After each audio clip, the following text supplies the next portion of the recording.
The truth about online tracking system. What is third-party advertising? How does it work? Let's start with us as users. That website you like to visit has a content to present to you. This content, however, needs financial support. Majority of websites are serving their visitors ads. Some of these ads are coming from different sources outside of the website. In other words, the third-party servers are remote storages. The tracking system is actually a strategy. With a small cookie, a company can find out individuals' preferences, the items they are interested in, and topics they like to follow on. Hence, the web browser plays the role of host. The website forces the browser to accept the cookie in order to display the content. The website server gives the browser a unique cookie. The cookie contains all the information needed to be used in later statistics. When you see something familiar that you might have searched for or clicked on, is actually the third party serving you more ads similar to the previous, and all based on your behavior. Your behavior is tracked through the cookie placed within files of your web browser. The cookie communicates with home server. Have a cookie. Cookies are small-sized files, with string of different numbers and letters. Each website is connected to a server. The server can be perceived as a hard disk on which all the folders and files are stored. The cookie, therefore, is a folder. Despite its small size, it is designed to effortlessly transfer itself from server to web browser. Otherwise, the user might just decide to leave. The cookie stores various information which will give the company a unique insight. The moment the cookie leaves the home server, his data contains value of the cookie, name of the cookie, expiration date, the path of the cookie. Based on its information, it can only be accessed from its home server, and it will return when it expires. Meanwhile, the cookie will gather data on the host's behavior. Each website the user visited, the links, photos he or she clicked.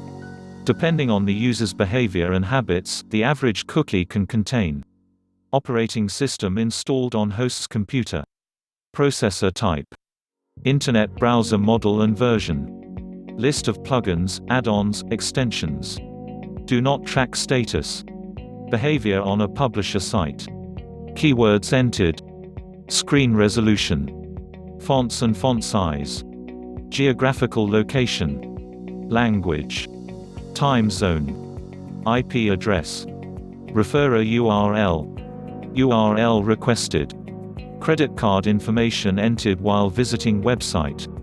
The companies are legally bound to make the cookie expire after certain period of time. The data the cookie gathers and transfers to home server is stored for 24 months in majority of cases. Some companies keep the information much longer. The data accumulates for a very long time, and it may very well be that some information of you from a while ago still exist on the internet. In addition, criminals from the dark web black markets are after data. And that's why majority of cybersecurity companies uses the term "Internet never forgets." Who else is tracking me online? Each user is different with unique interests and habits. Each website you visit has a certain tracker or two in the background.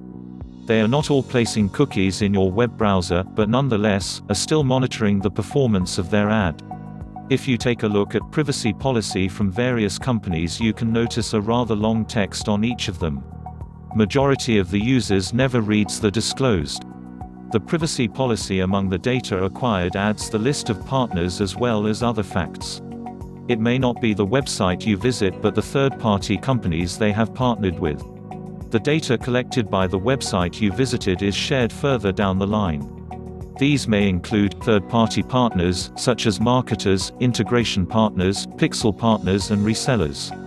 Despite the general belief that only advertising companies are the online trackers, there are few other online entities performing the same task.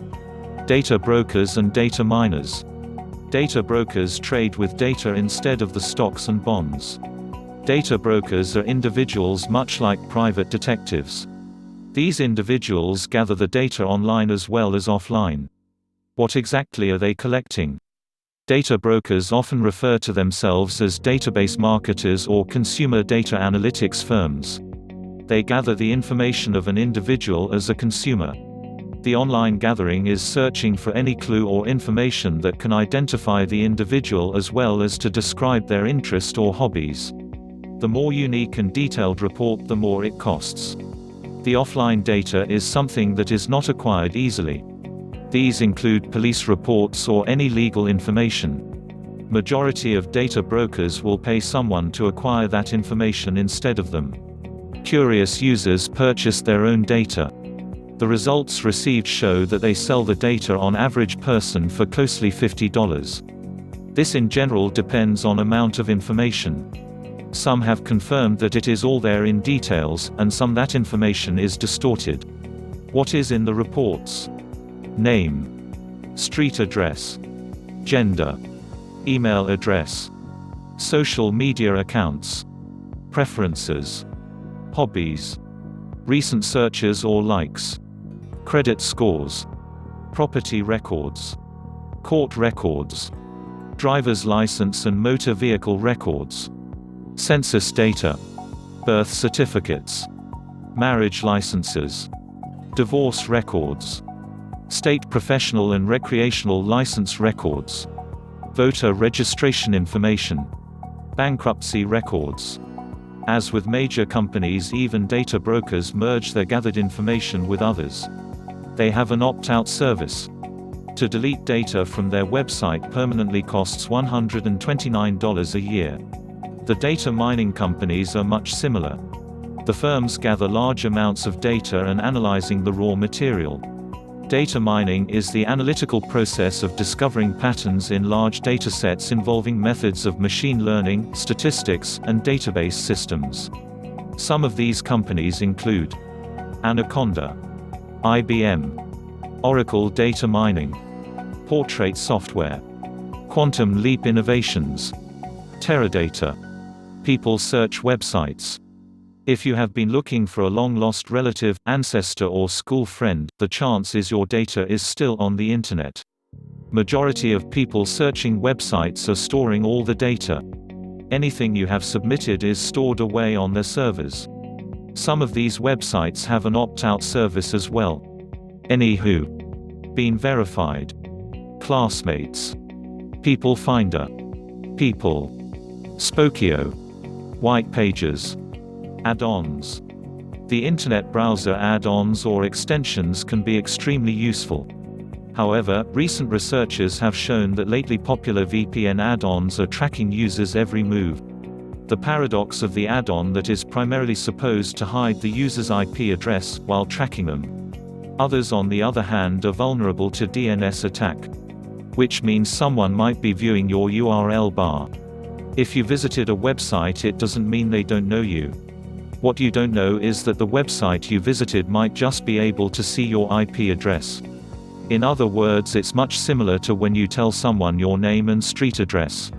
The top tracking companies, the most known trackers today are AddThis, ADNXs, DoubleClick, Facebook, Google, Scorecard Research. The data tracking companies mostly arrange data in categories. These make it much easier to pull out from the system when needed. For example, marketing companies are making an ad for a retail company and they are looking for a certain group of consumers. The system will target a specific description. Categorization of the consumers is nothing new. Just using privacy software like Identity Theft Preventer can point out just how much we as users leave easily available on our computers and web browsers, without ever being aware of it.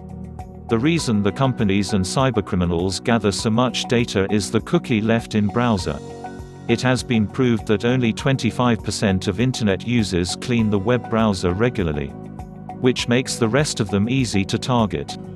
The Internet never forgets, so how much exactly is accumulated on us over time?